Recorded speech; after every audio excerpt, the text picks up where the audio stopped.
त्यानंतर होईलच प्रेम मालिकेच्या आजच्या भागाला सुरुवात करूयात. त्याआधी एक प्रोमो आलाय तो सांगते. त्या प्रोमोमध्ये प्रेक्षकांना असं दाखवण्यात आलेलं आहे की इथे रम्याला आणि वसूला काव्याच्या त्या बोक्याचा फार राग येतो आणि त्यामुळे त्या बोक्याचा त्या इकडे पूर्ण तुकडे-तुकडे करतात. पूर्ण त्याचा कापूस बाहेर काढतात. पूर्ण डिस्ट्रॉय करतात काव्याचा बोका आणि त्यामुळे काव्या रम्या आणि वसूवर फार भडकलेली असते. तर आजच्या भागाला सुरुवात करूयात. नंदिनी देशमुखांच्या घरून आलेली असते. जीवाला कुर्ता द्यायचा असतो त्यामुळे ती खाली त्याला शोधत असते. जीवा तर इथे कुठे नाही आहेत, कुठे गेले असतील, आता ह्यांना कुठे शोधू, गुड्डू पण इथे नाही आहे. तेव्हा जीवाचा गॅलरीतून आवाज येतो, आसमान नीचे आज हम ऊपर आसमान नीचे, असं म्हणतच आता नंदिनी म्हणत असते, तुम्ही वरती काय करत आहात, अगोदर नीचे या. शिवाय काय तुमच्यामुळे ना मी सुद्धा काय बोलतीये.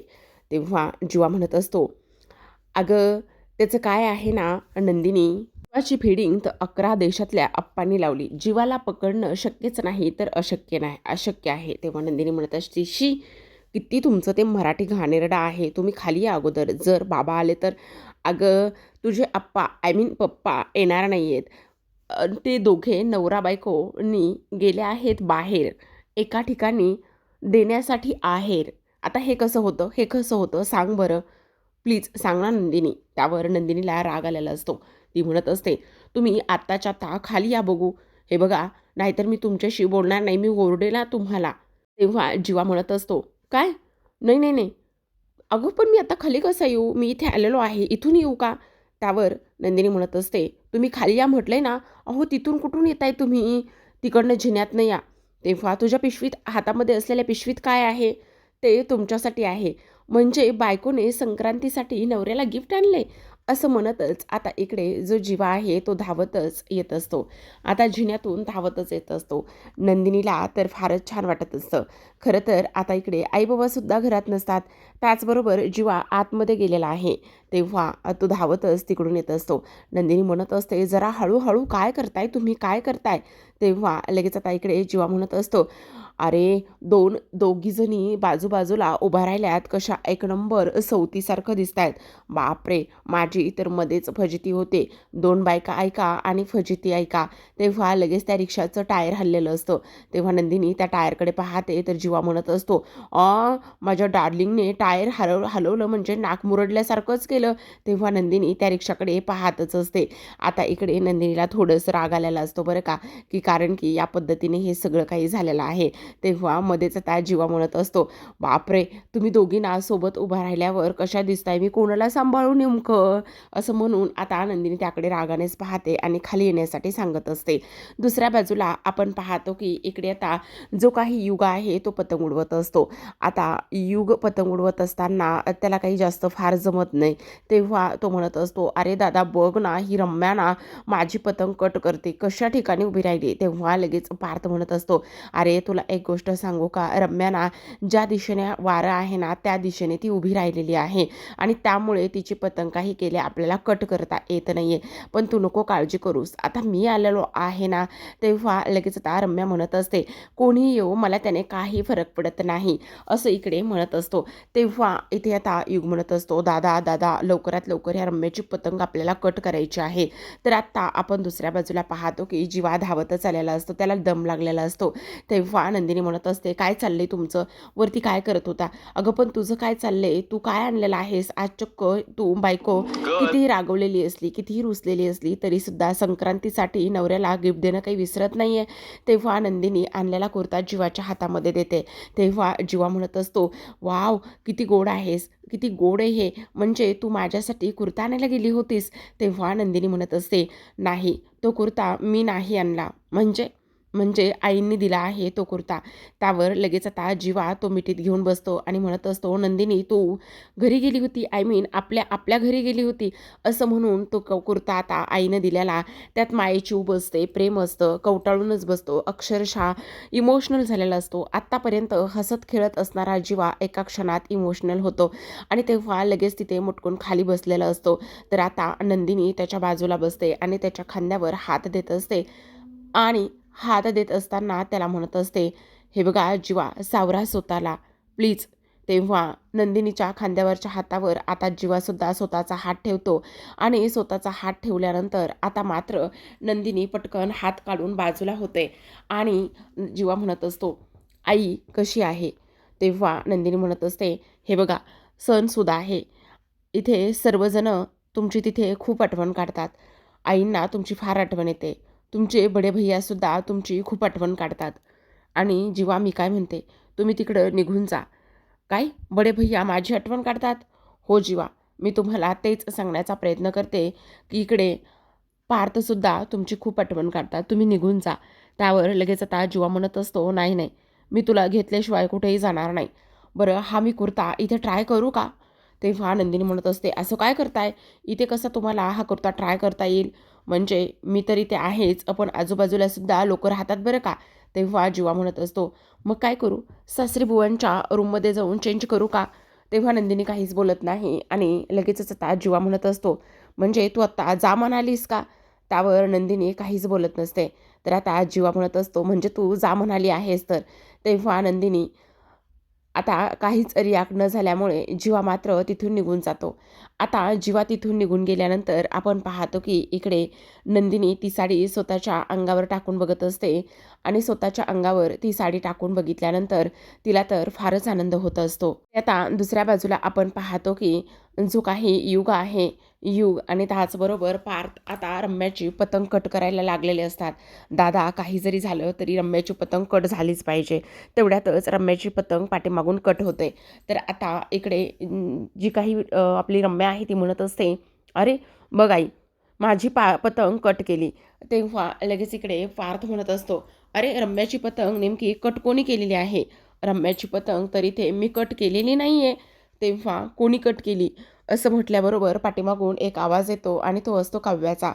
काव्या म्हणत असते, मी केली कट. अरे आओ ना फिर. असं म्हणतच आता तिच्या बाजूला इकडे जी काही आपली मानिनी सुद्धा असते आणि मानिनी असताना आपण पाहतो की आता ती सुद्धा खूपच अशी कमाल दिसत असते. हा पार्थ हा कव्याकडे पाहतच असतो. कव्या तो डोळ्यावरचा गॉगल खाली करते आणि पार्थला डोळा मारत असते. आता दोघी जणी तिथे समोर आलेल्या असतात आणि पतंग उडवू लागलेल्या असतात. तेव्हा लगेच काव्या मानिनीला म्हणत असते, आई तुम्ही काय करताय, काय करताय? तुम्ही त्या घोषणा द्या ना. तेव्हा मानिनी म्हणत असते, अगं काव्या, मी विसरले गं, मी विसरले गं, त्या घोषणा मी विसरले. अहो आई, तुम्ही माझ्या बोक्यासमोर मला आता तोंडावर पाडणार आहात का? तेव्हा मानिनी म्हणत असते, नाही गं, थांब थांब, मी जरा आठवते आठवते असं म्हणून मानिनी आठवायला लागते. मानिनी म्हणत असते, काफी है हवा का झोका, काफी है हवा का झोका. तेव्हा लगेच त्या काव्या म्हणत असते, आय लव्ह यू मोका, आय लव्ह यू मोका. आणि तेव्हा पार्थकडे ती पाहतच असते. पुन्हा एकदा मानिनी त्याच घोषणा द्यायला सुरुवात करते आणि काव्यासुद्धा पुन्हा तेच पुढचं शब्द बोलत असते. आता हे सगळं सुरू असताना इकडे रम्या आणि त्याचबरोबर वसूला तर फार राग आलेला असतो. त्यांच्या डोक्यामध्ये हे सगळं जात असतं. आता इकडे रम्या वसूला म्हणत असते, आई बघितलंच ना ही काव्या कशी करते, हिने मुद्दामून माझी पतंग कट केलेली आहे, हिला तर मी अजिबात सोडणार नाहीये. तेव्हा वसू म्हणत असते, ए रम्या गप्प बस ग, ती पतंग आहे, असू देत ना, कट झाली तर झाली, त्याने एवढा काय फरक पडतो? आणि पतंग उडवायला आलं तर कोणीतरी कट करणारच असतं ना, मग तुला एवढा फरक काय पडत आहे? हे बघ, त्यांच्याकडे अजिबात लक्ष देऊ नकोस. हे दादा, आज वहिनी मात्र तुला हरवणार बहुतेक.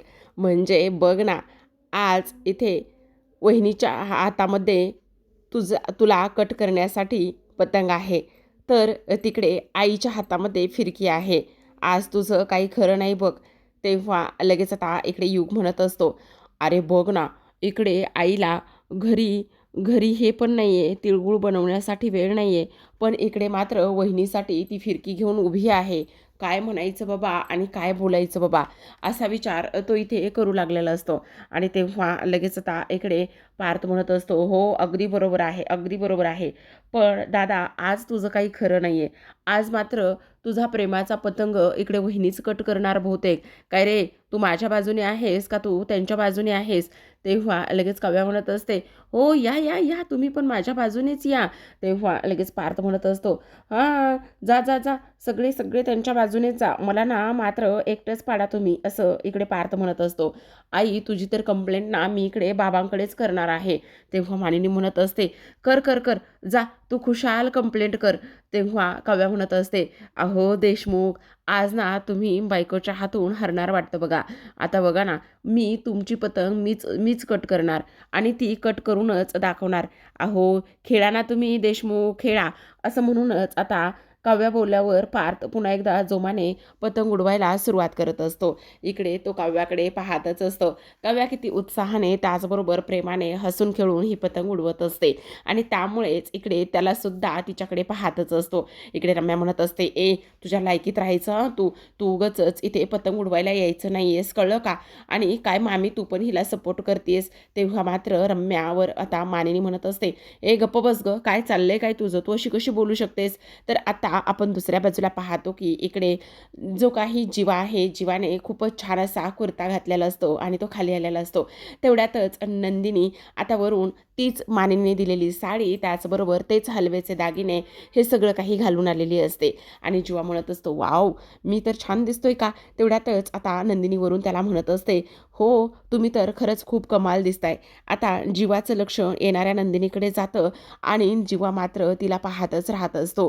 कारण नंदिनीने सुद्धा सेम अशी ही जी काही मानिनीने दिलेली साडी आणि ते सगळं काही तिने घातलेलं असतं आणि त्याचमुळे इथे आता फारच आनंद जीवाला सुद्धा झालेला असतो. आता नंदिनीला पाहिल्याबरोबर जो काही जीवा आहे तो जीवा मात्र इथे सिट्टी वाजवत असतो. आता जीवा सिट्टी वाजवत असताना आपण पाहतो की इकडे आता ते जुने क्षण तिला आठवत असतात. खरं तर इकडे आता जीवाला सिट्टी वाजवता येत नसते, तेव्हा नंदिनीने त्याला सिट्टी वाजवायला शिकवलेली असते आणि त्याचमुळे आज इकडे या पद्धतीने आता जीवा पुन्हा एकदा सिट्टी वाजवत असताना नंदिनीला मात्र ते सगळे जुने दिवस आठवू लागलेले असतात. ते सगळे जुने दिवस आठवत असताना आता आपण पाहतो प्रेक्षकांनो की इकडे जो काही जीवा आहे त्याने कशा पद्धतीने नंदिनीला इथे सिट्टी वाजवायला शिकवली होती, त्याचबरोबर कशा पद्धतीने इथे आता सुद्धा तो नंदिनीसमोर उभा राहून सिट्टी वाजवत आहे. तेव्हा लगेच आता नंदिनी खाली येते आणि म्हणत असते, काय चाललंय तुमचं, सिट्टी वाजवताय का तुम्ही? तेव्हा तो म्हणत असतो, आता सिट्टी नाही वाजवणार तर काय करणार, कारण तू एवढी कमाल दिसत आहेस आणि तू एवढी कमाल दिसत असल्यामुळे मला तर सिट्टी वाजवावीच लागणार आहे ना. तेव्हा नंदिनी म्हणत असते, अजिबात नाही, चला व्हा बाजूला, तुमच्यासोबत ह्या फालतू गोष्टीसाठी माझ्याकडे वेळ नाही आहे. मला ना इकडे तिळाचे लाडू बनवायचे आहेत. असं म्हणूनच ती आता किचनमध्ये धावतच जाते आणि असं म्हणून किचनमध्ये धावतच गेल्यानंतर आपण पाहतो की इकडे ती मोबाईल घेत असते. तेव्हा जीवा तिच्या पाठी येतो आणि म्हणत असतो, काय करतेस नंदिनी, काय करतेस? तेव्हा लगेच आता नंदिनी म्हणत असते, काय करतेस म्हणजे, मला तिळाचे लाडू बनवायचे आहेत ना, त्यामुळे मी इकडे मोबाईलवर बघत आहे तिळाचे लाडू बनवण्यासाठी. तेव्हा लगेच आता इकडे जो काही जीवा आहे तो म्हणत असतो, काय तू मोबाईलवर बघून तू इथे तिळाचे लाडू बनवणार आहेस? तेव्हा नंदिनी म्हणत असते, हो त्याचं काय आहे ना, मी प्रत्येक वर्षी इथे तिळाचे लाडू बनवते. प्रत्येक वर्षी तिळाचे लाडू बनवल्यानंतर ते मात्र माझे लाडू नेहमीच फसतात आणि ते मला काही व्यवस्थित नीट बनवता येत नाहीत, असा नंदिनी ते बोलत असते.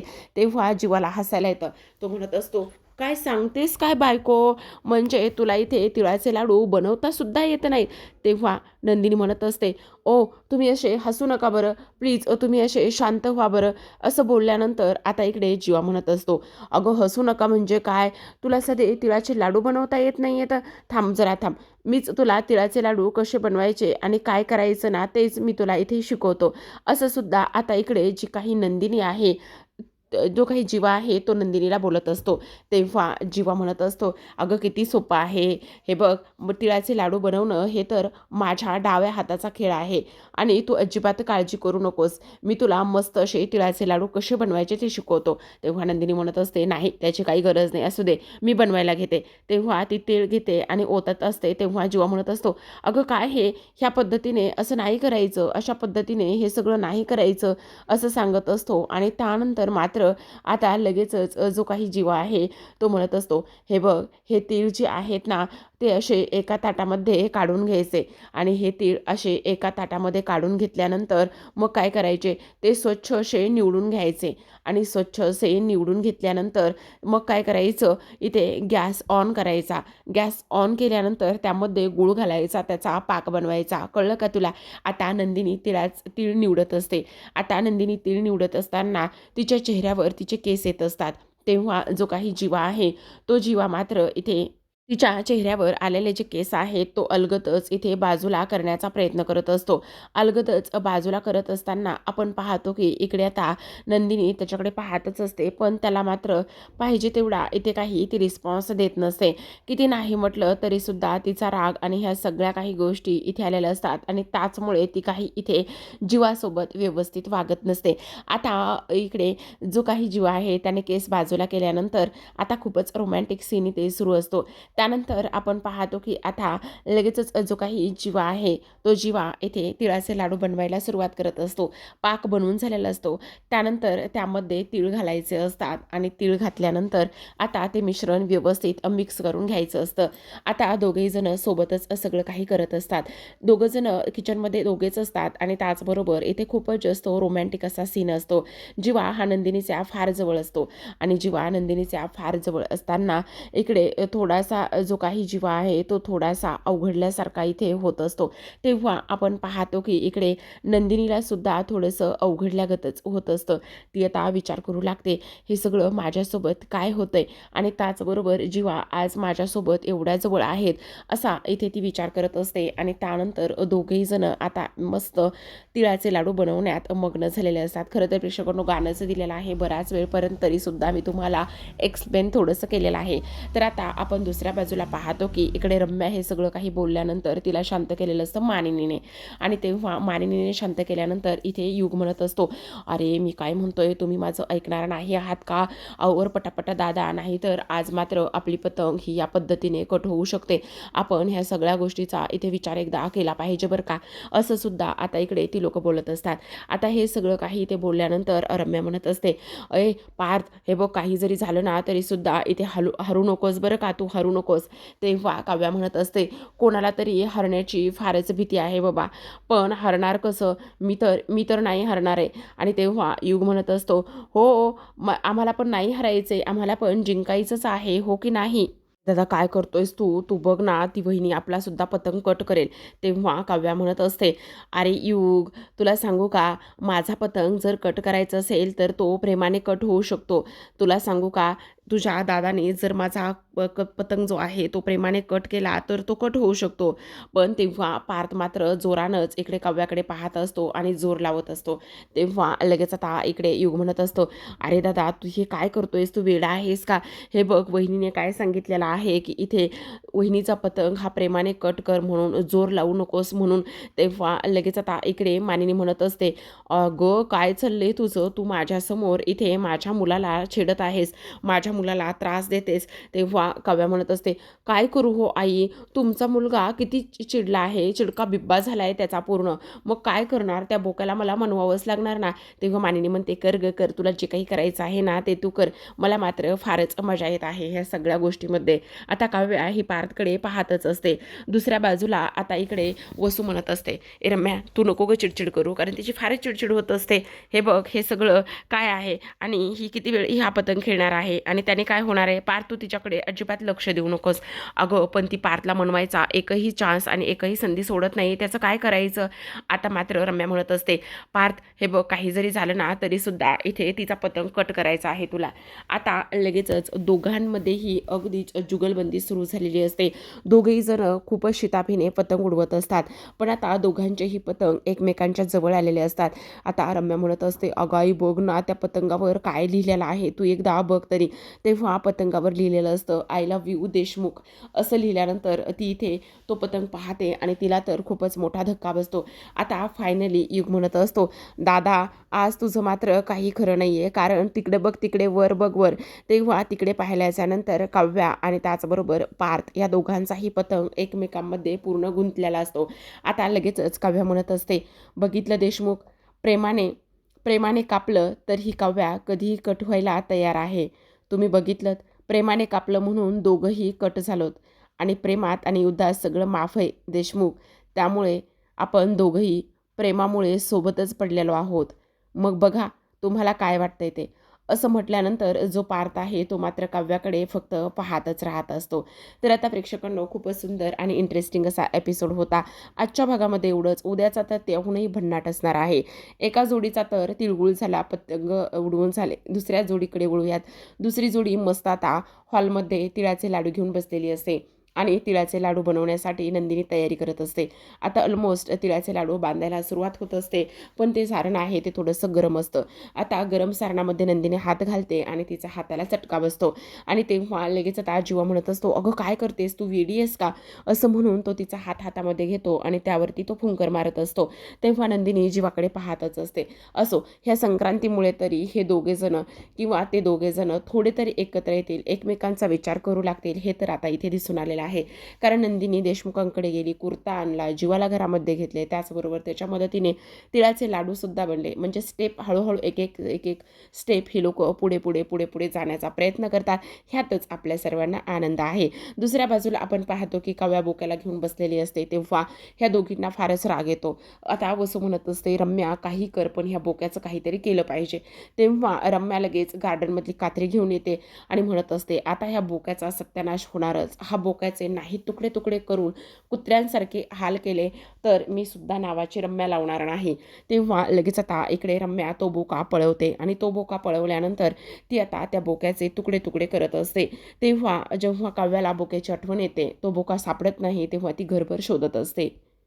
आता तो बोका घरभर शोधल्यावर तिला सापडत नाही आणि तेव्हा "बोका, बोका तू कुठे गेला आहेस? कुठे गेला आहेस?" असा विचार ती करते. असा विचार केल्यानंतर आता तिच्यासमोर वरून जो काही बोक्याचा कापूस आहे तो पडत असतो आणि तो कापूस पडल्यानंतर इकडे मात्र काव्याला फारच मोठा धक्का बसतो. तिथेच मानिनी आणि त्याचबरोबर पार्थ हे दोघेजणसुद्धा आलेले असतात.